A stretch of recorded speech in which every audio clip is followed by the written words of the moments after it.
So hello everyone, I'm Sandra Gregerman. I'm the director of the Undergraduate Research Opportunity Program. Are any of you familiar with that program or worked at all with that program? A couple of people? Well, just to let you know, that's a program here at Michigan where we provide opportunities to create research partnerships between first and second year students at the University of Michigan and faculty, graduate students, and postdocs to work with students who end up being apprentices on faculty research projects or postdoc research projects or graduate student research projects. And so it's really a nice opportunity to gain some research mentorship skills, which I'm going to talk about and talk about why they're valuable. We also have some opportunities I'll tell you about in a minute to also get some experience doing some teaching that's a little different than regular classroom teaching as well.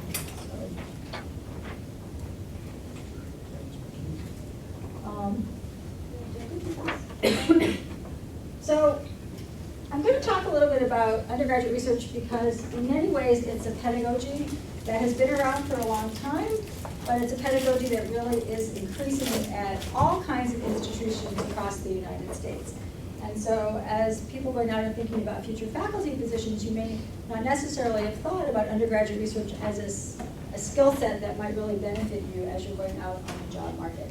But the reason why there's been such a strong focus on undergraduate research is that people have realized that it really is a powerful learning pedagogy. How many of you had an undergraduate research experience that motivated you to do what you're doing? Yes. And if I go into a bigger crowd, that number of hands goes up even more. So it really has been something that over the last, well, I've been doing this job for 20-some years now, and our program just celebrated its 25th anniversary, really has been spreading to all kinds of institutions. You're going to hear in a minute from somebody who's at a small liberal arts college.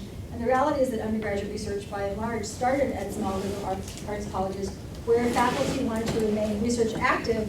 They didn't have graduate students, and so if they were going to remain research active, they really had to involve undergraduates in their work versus graduate students. And many, many faculty at all kinds of institutions would like to remain research active, and there even are some grants and opportunities that really provide those opportunities at four-year schools, community colleges, and other kinds of schools. And so it is a powerful learning pedagogy. It's spreading and will continue to spread. I see no end in sight at the number of schools that are going to have undergraduate research programs and opportunities if they don't at this current time. The reason why is that it provides high impact learning opportunities for students, and it's becoming more and more factored into the national rankings for schools and colleges all across the country. If you look at things that we are often skeptical about, like U.S. News and World Report and those kinds of things, there's now a category for engaging students in undergraduate research, scholarship, and creative practice. And schools are actually being ranked by how much of these opportunities they have and how well they're valued. The other thing is there's a lot of focus right now on curricular redesign. How many of you are science folks? How many of you are humanists? I'm going to talk to you. Not too many humanists in this crowd. Well, there is a big emphasis as well right now also on curricular redesign in science, technology, engineering, and math curricula around the country. There's a real concern that we are not exciting young people to go on and get doctorates in the same way that we need to in terms of providing opportunities for workforce development and those kinds of things. And so most curricular redesign right now is focused on how do you create research-rich curriculum. And so there's also a real emphasis on understanding about how you design curriculum that includes some sort of undergraduate research pedagogy. And this stems from the community college all the way up to research universities. We're engaged right now on this campus in a grant called Rebuild, which is to really redesign how all introductory courses are being taught in the sciences so that they are more research-rich, to community colleges. I just spent the last 3 days in Nevada working with people from community colleges that are trying to figure out how they develop research-rich curricula with very limited resources, but a lot of will and a lot of talent. And then there are also some tremendous funding opportunities these days for instrumentation in order to create research-rich curriculum and to engage undergraduate students in your research, including huge grants from the National Science Foundation, from the National Institutes of Health, from the Department of Education, and from the Department of Energy. And so there's more and more funding that actually flows to faculty who are able to think about how they add undergraduate research into the work they do, both in the lab and also curricularly. So, this is a new one. Supposed to work. Hit the right button. Ah. Uh-oh. Sorry.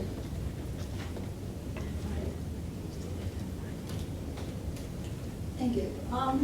So there has been this tremendous growth in undergraduate research since the early 1990s and with the publication of the Boyer Commission report that actually looked at research universities and said we could be doing a much better job with our students. We actually invited them into the research that we're doing and connected research with undergraduate teaching.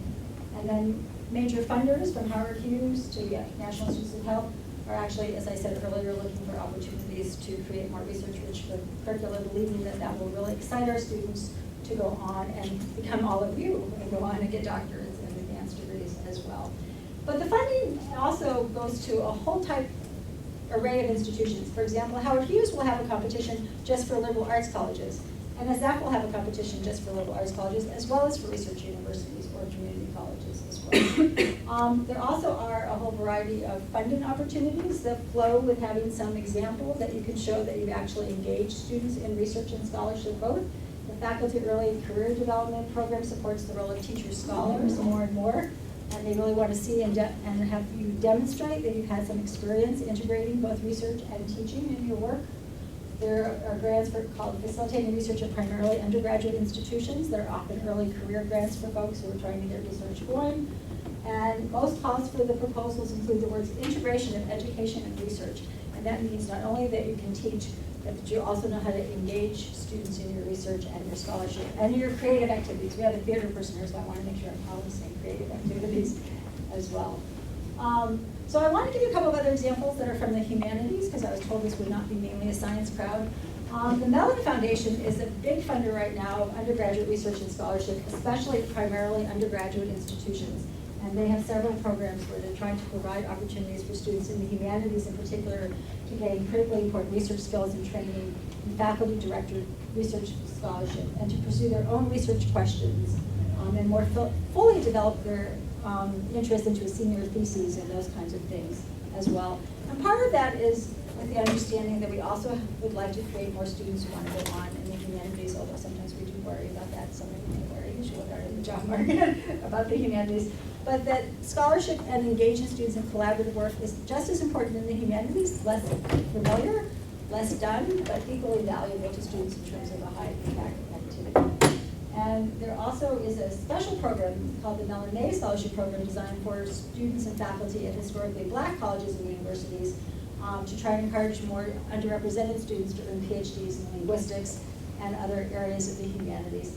And those also include undergraduate research initiatives on those campuses as well. So all of this is more to say to you, having some experience with undergraduate research as a mentor can be really valuable no matter where you're going to go and in what field you're actually going to do your work in and where you might be passionate about exploring future teaching opportunities as well. I thought it might be nice, since I'm talking about other things, to give you examples of a couple of job postings that actually illustrate this. So here's a position that just got posted, actually McAllister College, where my daughter went to school, where they're looking for somebody who is a British literature expert but also has experience where they show that they have excellence in teaching and research and creative activity with undergraduate students, and especially might understand how you might do that in a liberal arts context. This is a recent job posting at a little tiny college called Moravian College. I learned about all sorts of small schools that I never knew about before, where they're looking for a microbiologist, and it talks specifically about the candidate's research statement should explicitly address how undergraduates will be able to participate in the applicant's research program.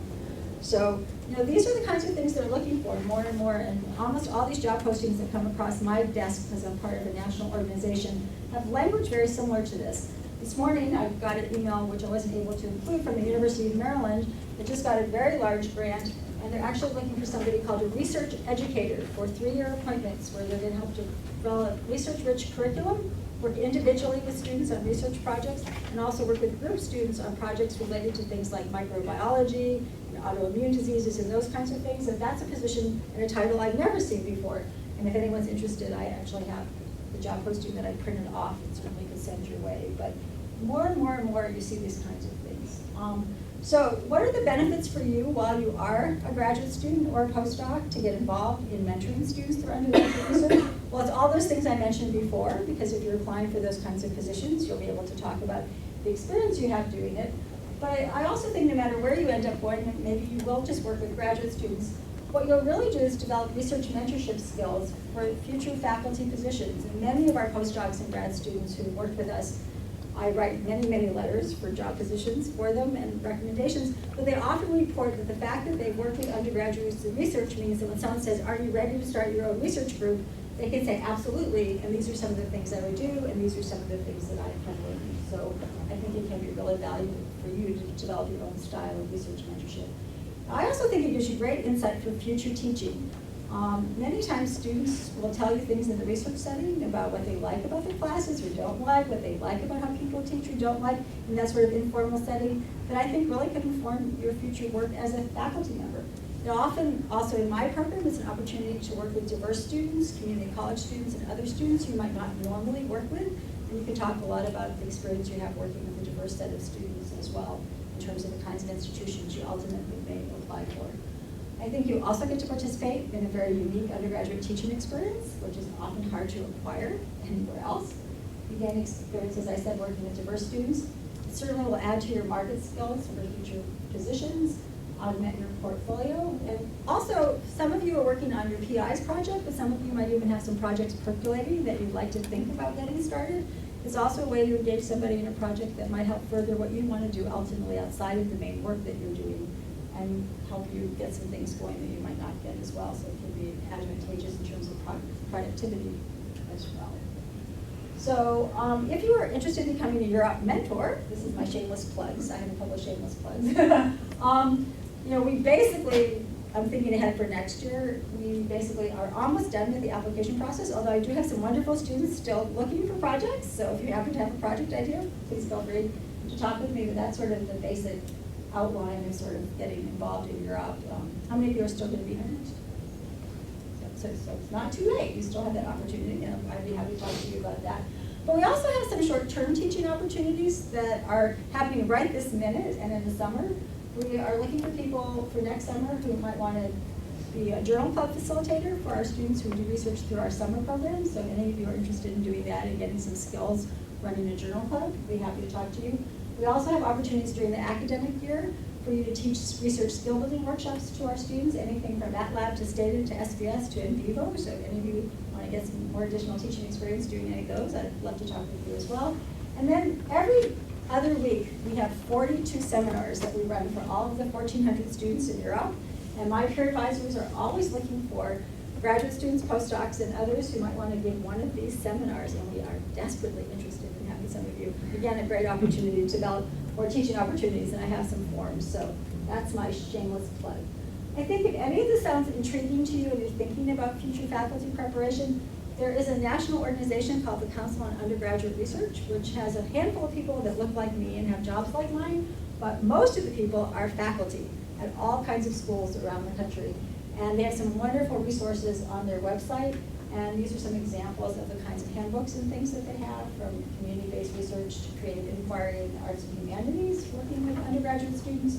And you know, as you're going out in the job market, you're going to have to write sort of teaching philosophies and those kinds of things. I think some of these publications, especially depending on what field you're going into and where you're applying, may have some really wonderful things that you might pick up as you put together your portfolio. So, probably more than 10 minutes, but there you go.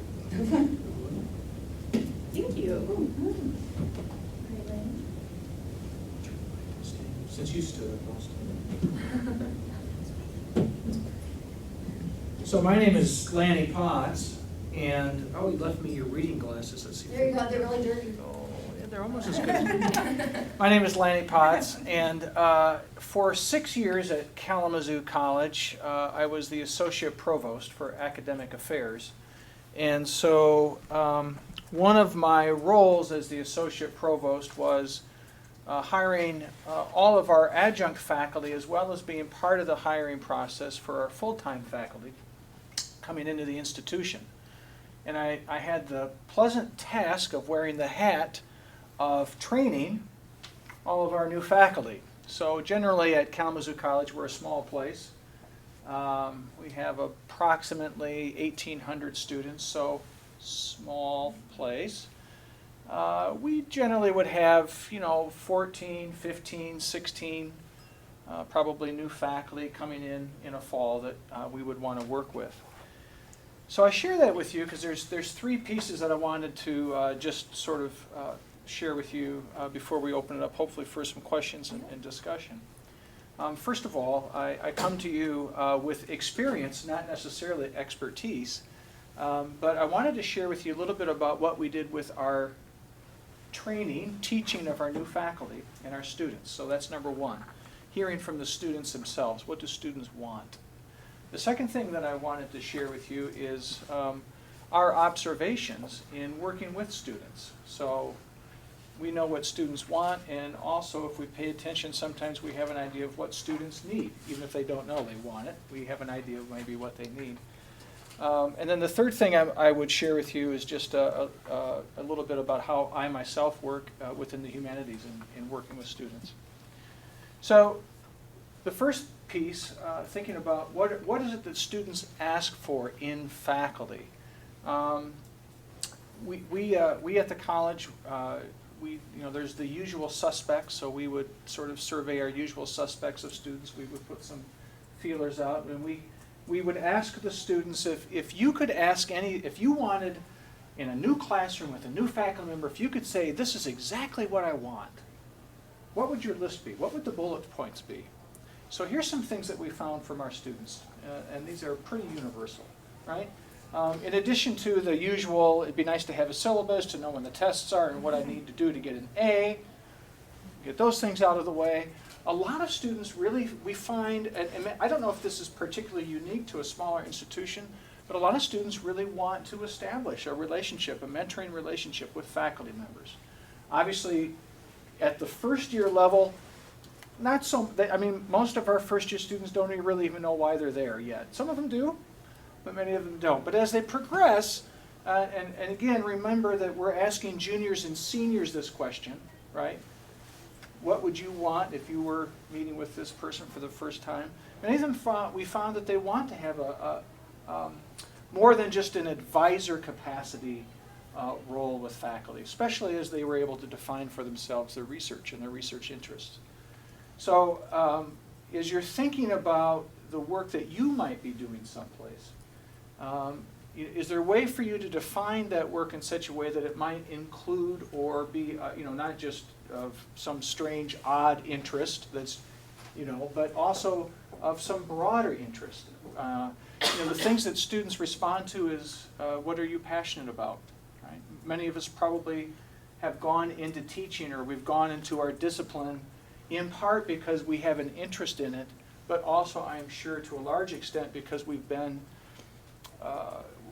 someone who is passionate in that area really sort of got inside our hearts, right? So you've had someone that's been inspiring to you or inspired you in a certain discipline or a certain field. And that's certainly true at the undergraduate level. So I share that with you. The other thing that we notice at Kalamazoo College, and I said this comes from our Dean of Advising, Zaid Pixley, who runs a fabulous advising program for us at the institution.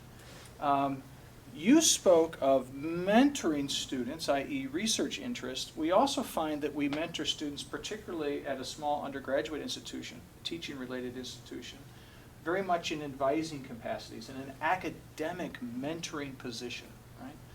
So, I always meet with my academic advisees, and the first thing I say to them is, I'm not responsible for you graduating in 4 years. Right? That's not my job. Your job is to graduate. My job is to pay attention and to help you.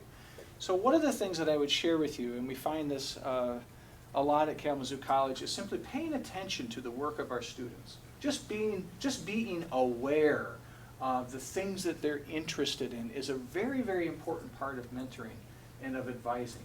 Paying attention. Most of the time we find that students really want to know that you're listening. You're listening to them, whether they're in academic difficulty or they're going through. And it doesn't mean that you're in loco parentis. We're well past that phase. But how much are you aware of the work that your advisees, and particularly your academic advisees, are doing? And at a place like Kalamazoo College, all faculty and a lot of our staff at K are academic advisors. And so we see the role of academic mentoring of students. It's just part of the fabric of what we do, right? It's just We all go through training. We all spend a lot of time thinking about how to mentor and work with the academic lives of our students. One of the things that we've observed from our students is, and as an advisor, a lot of times you'll have students and they may have some issues or some problems or some things, and they come to you, and you find that you don't have either the capacity, the expertise, or maybe sometimes even the willingness, right? I mean, some issues can be challenging or difficult to be able to deal with. And so one of the things that we have at Kalamazoo College, and I think at a lot of strong undergraduate institutions, is there's a lot of people that are experts in areas that you're not, and so being attentive to students' needs, and then also understanding where and how to refer is an important part of the mentoring process.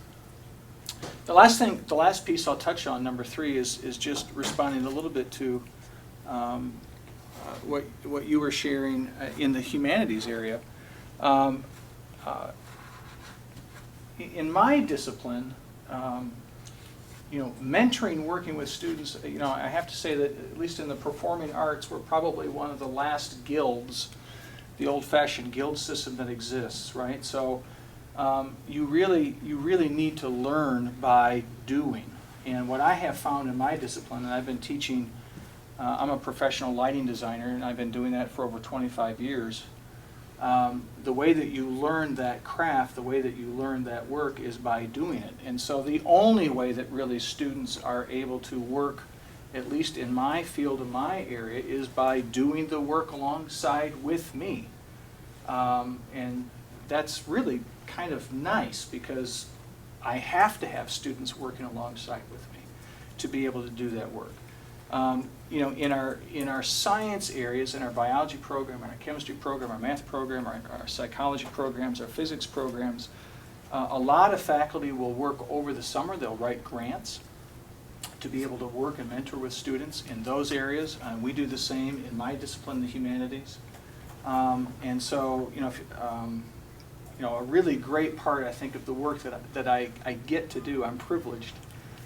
A really great part of the work I get to do is I get to work with students. And I have a passion for that. I have a real passion for being able to work with students. And so the third piece that I think is important to hear is your ability to be able to work with students at a mentoring level should also be important to you, right? It's not just important to a student, but it's also important to the way that you see your own work. And that's something that's great and I really enjoy as well. So, is that enough? Thank you. All right, great. Thank you. Okay, so we have about 20 minutes or so that I'd like to just open it up for discussion. So if you have questions or comments for either Sandy or Lanny, we can remove those. I'll start. So one of the things that Sandy said, and I didn't want to, I thought is maybe important for you to hear is, if you are able to articulate as someone who's out looking for work, and I think whether that's at an R1 institution, a community college, or a teaching-centered institution, your ability to articulate in your teaching statements the way that you would see your work with students is an important part of your overall teaching philosophy, i.e. hireable, right?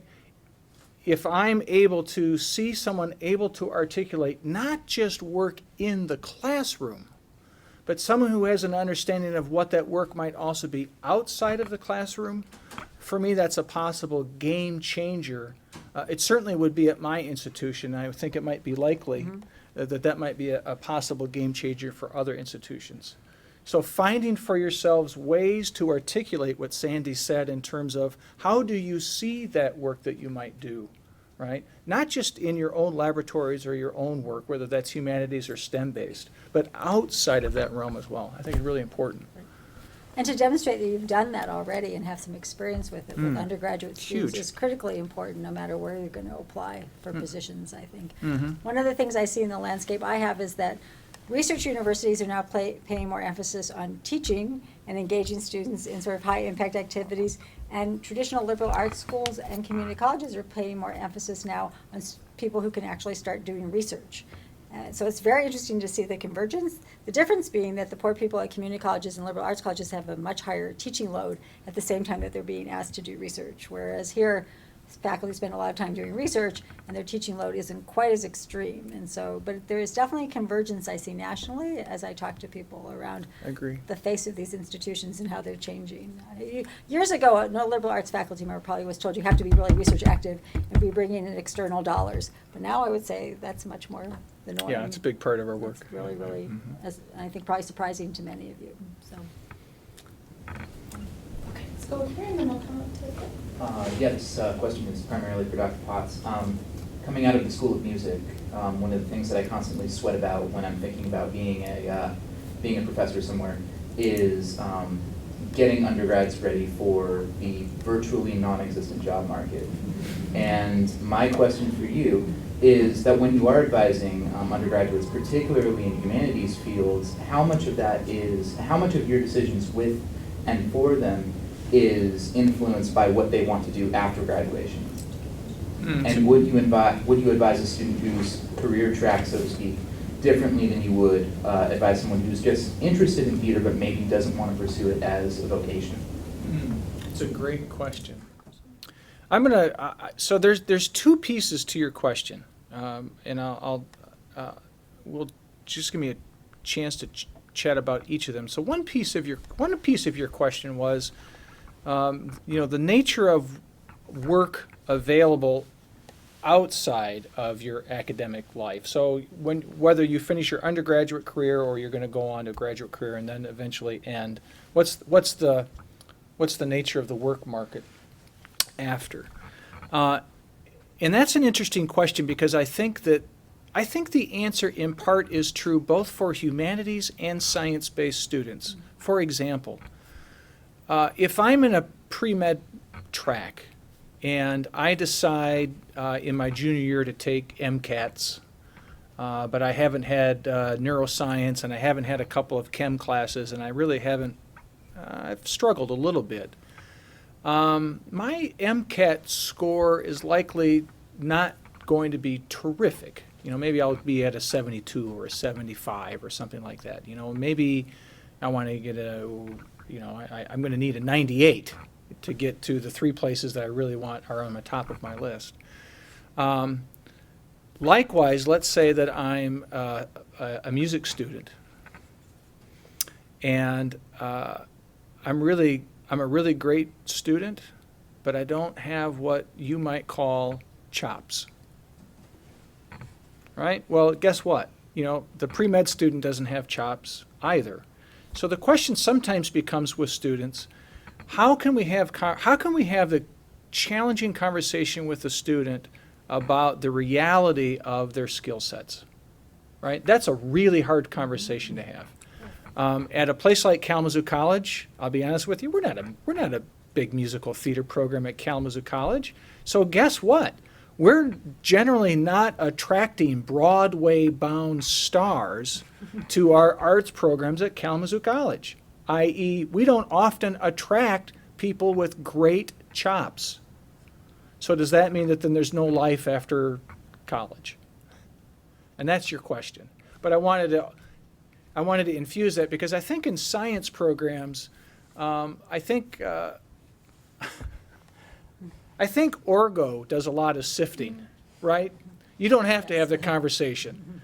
You take EvGen, you take Orgo, you take whatever it is, and the coursework solves the answer for the student. I need to go look someplace else, right? In the humanities, that's a harder thing to do. There's not an automatic sifting. So to your question directly, I try to find ways with my students to connect them to things that they are passionate about and they are good at. So generally, maybe they're really good at time management. Maybe they're really good with relational things. Maybe they're really good with organizing things. Maybe they're really good with producing. They might want to be a scenic designer, but if they can't draw very well, that's not going to be likely, right? But that doesn't mean that they can't pursue the art or the profession or their world or their craft.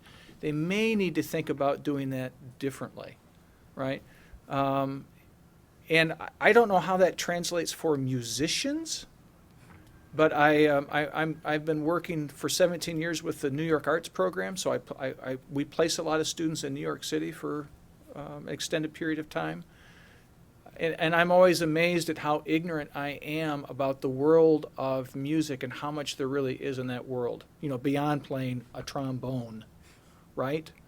There's a lot. I mean, there's a ton of stuff. So I think I think the answer is connecting with students in a way that you can find what they're good at, and then connect that passion with something that they can do.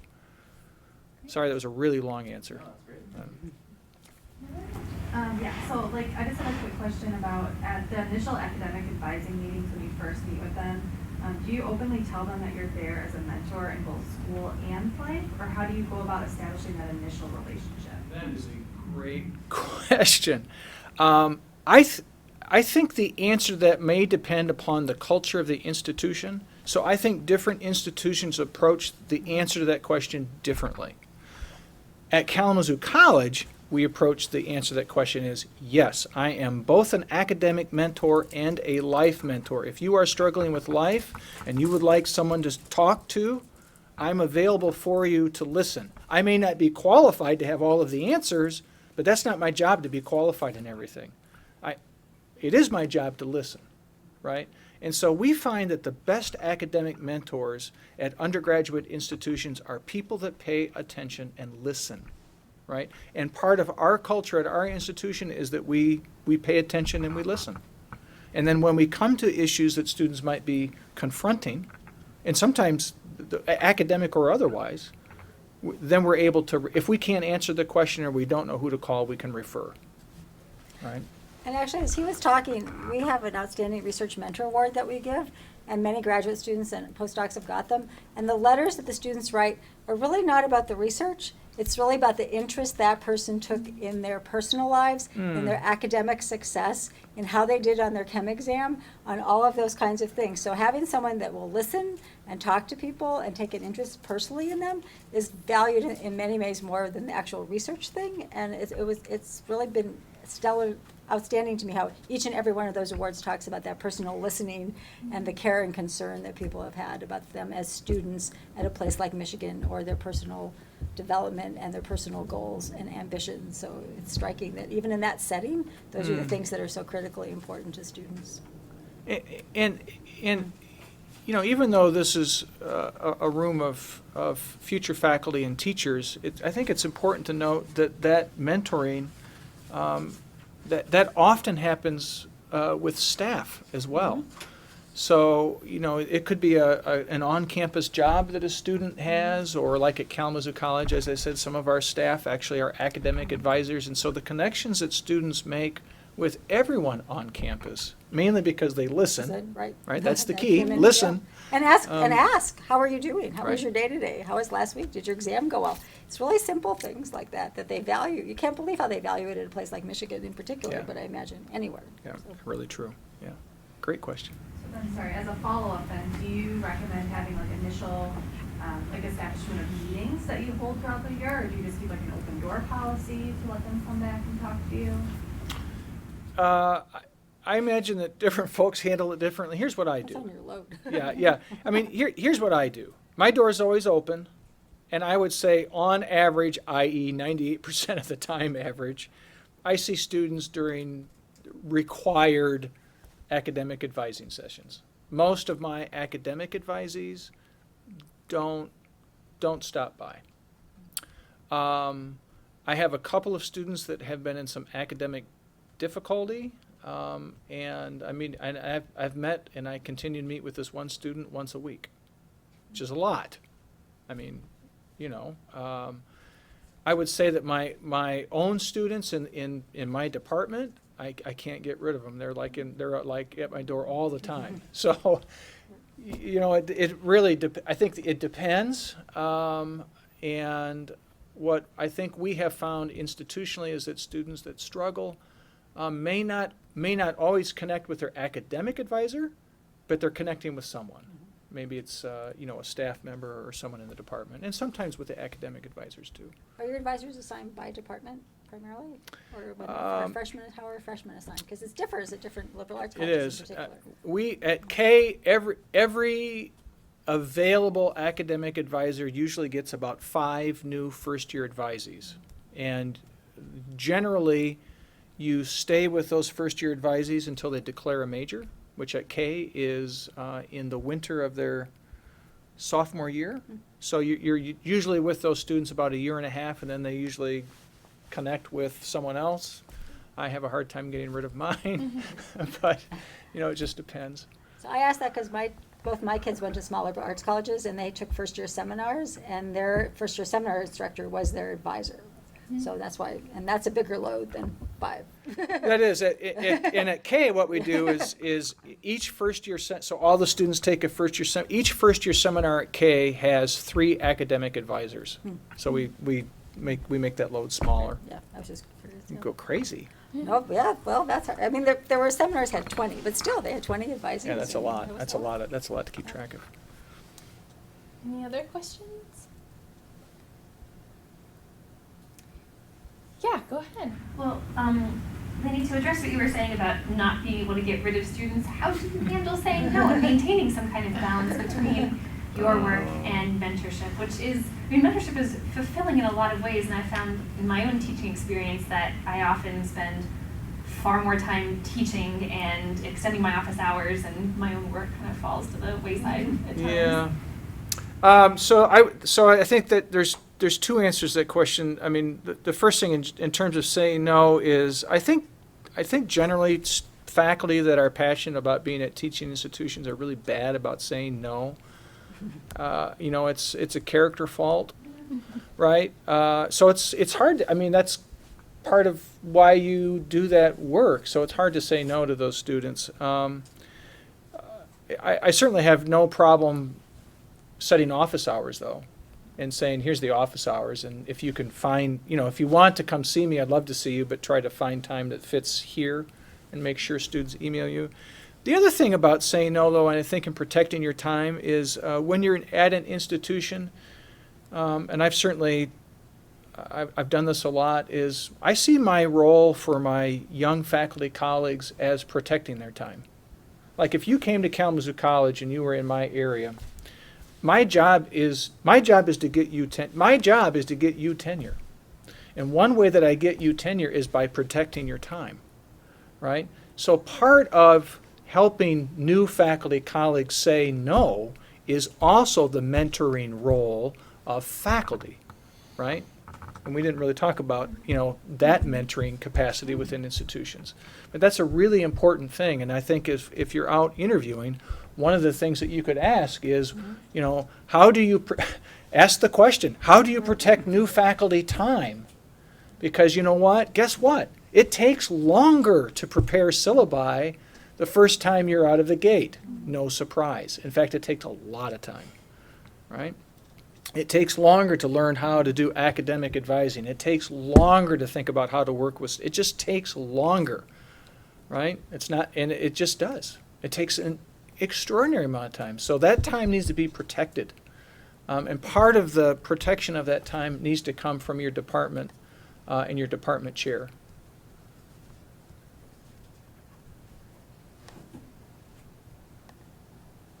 Go ahead. Okay, I'm from a small liberal arts college as well, so I don't know how it works at Michigan. So could you just describe kind of the advisor-advisee relationship at Michigan? Because if I have an undergrad in my lab as a graduate student, he or she says, no, I like what you do, what should I be doing so I can get into graduate school? I'm not going to know what to tell them, or if I can tell them to go talk to their advisor, if their advisor even know which path to direct them on.